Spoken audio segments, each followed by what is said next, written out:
Hello, dear student. Good morning. Today we will discuss about the recessive epistasis. That is, a recessive gene M mask the dominant gene capital A. Both genes are located on the different locus on the chromosomes. So this is also the example of non-allelic gene interaction. So here a recessive gene small m masks the expression of the dominant gene capital A. This is called the recessive epistasis and it is the example of non-allelic gene interaction. It is also called supplementary gene interaction. Supplementary संपूरक gene भी कहते हैं, because one dominant gene supplement helps in the expression of another dominant gene, and both the dominant gene, for example capital M and capital A, both are non-alleles, and when both the dominant gene interact with each other, then a new color is developed that is called agouti color. Agouti means grey body colour होता है, grey hair colour, तो grey को agouti कहा जाता है और albino को white colour कहा जाता है. Okay, so we will take the example of coat color in mice. You know that in mice there are three coat color may be occur, that is agouti, grey hair colour वाले mice हो सकते हैं, और black और albino white skin colour. Okay, so agouti is always produced by the interaction of two dominant genes capital M and capital A. So these two genes are called supplementary. These two genes are called supplementary gene because both the genes supplement the interaction of both the character. So supplementary gene interaction, how can you define? The supplementary gene interaction defined as when the two dominant genes interact with each other, then it produces a new character, that is agouti gray body color. But when these two dominant gene alone, जब दोनों dominant gene अकेले अकेले होते हैं तो ये अपना colour देते हैं, अपना इंडिविजुअल कलर देते हैं. कहने का मतलब जब ये दोनों एक साथ आते हैं, इंटरेक्ट करते हैं, तो न्यू कलर आता है agouti कलर, ग्रे कलर. लेकिन जब ये अलग अलग होते हैं, जैसे यहां पर देखो कैपिटल एम ए के साथ नहीं है, स्मॉल ए के साथ है, तो यम क्या करेगा, अपना कलर देगा. यम का मतलब मेलानिन डिपोजिशन से है. मेलानिन आप जानते हैं ब्लैक कलर देता है.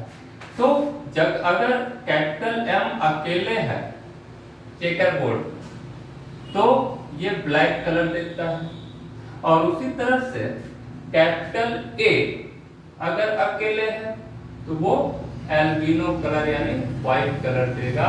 लेकिन जैसे ही ये दोनों डोमिनेंट जीन एक साथ आएंगे तो कलर स्किन का बदल जाएगा, यानी agouti ग्रे कलर हो जाएगा, हेयर का कलर ग्रे हो जाएगा. तो एक तरह से बेसिकली हम लोग किताबों में रिसेसिव एपिस्टेसिस बहुत किताबों में नहीं दिया है, बल्कि सीधे उन्होंने सप्लीमेंट्री जीन इंटरेक्शन की बात किया है. तो हमें ज्यादातर डोमिनेंट एपिस्टेसिस के बारे में पढ़ना है। रिसेसिव एपिस्टेसिस के बारे में बहुत ज्यादा नहीं पढ़ना है, बल्कि हमें पढ़ना किसके बारे में, सप्लीमेंट्री जीन इंटरेक्शन के बारे में पढ़ना है। लेकिन यहां पर क्या होता है कि जब ये दोनों जीन यानी ये recessive gene small M capital A के साथ आता है, तो ये स्मॉल एम क्या करता है, ए को मास्क कर देता है, यानी इसको दबा देता है, और नतीजा क्या है कि एल्बिनो यानी व्हाइट कलर आता है इसके। तो recessive gene small M mask the expression of a dominant gene capital A and produce albino skin color, then this is called recessive epistasis। चूंकि कैपिटल A एल्बिनो के लिए है, एल्बिनो से कैपिटल A रखा गया है, तो इसीलिए स्मॉल m का कोई वैल्यू नहीं रह जाती, लेकिन ये देखा गया है कि स्मॉल m इसके एक्सप्रेशन को दबा देता है। तो इसीलिए हम कहते हैं कि यहाँ पर रिसेसिव एपिस्टेसिस हो रही है।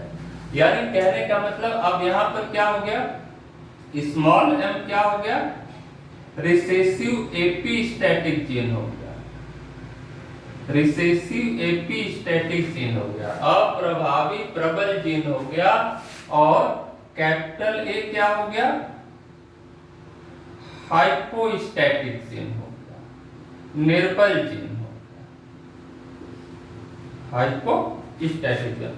So when a recessive epistatic gene masks the another gene, that is the hypostatic gene, and both gene are located on the different locus, so this is called recessive epistasis, and this is the example of non-allelic gene interaction। Okay, but here another process is also occur, that is called supplementary gene interaction, because here the two dominant gene also interact with each other, the two dominant genes supplement with each other, एक दूसरे के समपूरक होते हैं, यानी एक दूसरे के साथ आते हैं, यानी एक दूसरे की हेल्प करते हैं, तो एक नया कलर आ जाता है, अगूटी कलर आ जाता है, यानी ग्रे बॉडी कलर आ जाता है। इसलिए हम कहेंगे कि capital M and capital A ये दोनों डोमिनेंट जीन क्या है, नॉन एलिस हैं, और ये दोनों क्या है, सप्लीमेंट्री जीन, क्या है, सप्लीमेंट्री जीन है। तो इस तरह से इस एग्जांपल में दो प्रोसेस क्लियर हो रही है, एक रिसेसिव एपिस्टेसिस यानी एक रिसेसिव जीन दूसरे डोमिनेंट जीन को मास्क कर रहा है, तो इसको कहेंगे रिसेसिव एपिस्टेसिस, और एक दूसरी प्रोसेस के साथ में चल रही है सप्लीमेंट्री जीन इंटरेक्शन, जहां पर दो डोमिनेंट जीन जो सप्लीमेंट्री जीन है एक दूसरे को सप्लीमेंट कर रहे हैं, इंटरेक्ट कर रहे हैं, तो एक नया कलर आ जा रहा है, agouti hair color। So we take the example, there are three body color in mice, agouti, black and when we crossed black male mouse with albino female mouse, then this is the genotype। अब यहाँ देखो क्या है, अब एक capital M है, ये अकेले है, तो ये अपना कलर देगा, यानी मेलानिन प्रोडक्शन करेगा, तो बॉडी कलर क्या हो जाएगा, ब्लैक हो जाएगा। यहाँ कैपिटल A है, अब यहाँ पे देखो, यहाँ दोनों चीज हो रही है, रिसेसिव एपिस्टेसिस यहाँ पे हो रहा है, यानी कैपिटल A है, ये अगर अकेले होता है तो केवल एल्बिनो कलर देता है, यानी व्हाइट कलर देता है, और साथ में ये कैपिटल A मास्क भी किया जा रहा है, यानी दबाया जा रहा है, किसके द्वारा, रिसेसिव जीन स्मॉल m के द्वारा। तो जब ये स्वतंत्र होता है तो भी व्हाइट कलर देता है, और जब ये इसके द्वारा मास्क किया जाता है तो भी व्हाइट कलर आता है। क्यों? क्योंकि यहाँ रिसेसिव जीन स्मॉल m है, तो ये मेलानिन का प्रोडक्शन नहीं करेगा तो स्किन कलर हर हालत में क्या आएगा, व्हाइट आएगा। तो इस तरह से पहली जनरेशन में क्या हो रहा है, पहली जनरेशन में सारे माउस जो है न तो ब्लैक हो रहा है न तो व्हाइट हो रहा है, बल्कि ग्रे कलर के हो जा रहा है, अगूटी कलर। क्यों? क्योंकि यहाँ पर सप्लीमेंट्री जीन इंटरेक्शन हो रहा है। क्यों? दो डोमिनेंट जीन एक साथ इंटरेक्ट कर रहे हैं और दोनों नॉन एलिल्स है, तो तुरंत दो कलर आ जा रहा है, क्या, ब्लैक के साथ व्हाइट, तो ग्रे कलर हो जा रहा है।